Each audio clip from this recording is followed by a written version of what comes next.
welcome.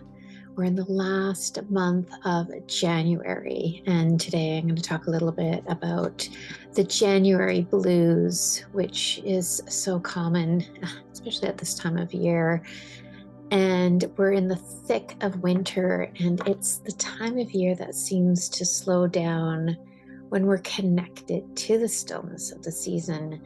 That's the most important part, is to just be connected into that stillness of really what winter represents. And the third month, or the third Monday in January, is known for being the most depressing day of the year.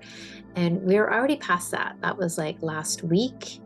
And I wasn't even aware of it because lately I have been filled with so much joy and happiness. I've been feeling really good, and it didn't even enter my mind. And again, because January can be this tricky month, we can start the month off all geared up for the new year with these high expectations and sometimes unrealistic goals. And when they aren't met, we can be really hard on ourselves. We can be really discouraged and feeling really let down.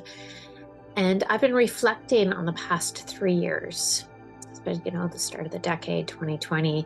And I finally feel like this cloud has lifted, even in the chill that January often brings. And I just feel very optimistic and positive. And I'm choosing to lean into and feel just the simple abundance that's in nature, and just to turn away from the news and some of the other negative media outlets. And it really has helped. And haiku is always actually about expressing life's moments, including the highs and the lows. Everybody's going through those. That's just a part of life. And the Japanese poets from centuries ago lived during really challenging and demanding times. Excuse me, more on the material side of just not having modern technology and just different things like that. So the most famous haiku poets, which was Basho, Busan, Siki, and Isa, they lived in different times, but what they all shared was living as struggling artists during difficult and often tragic circumstances.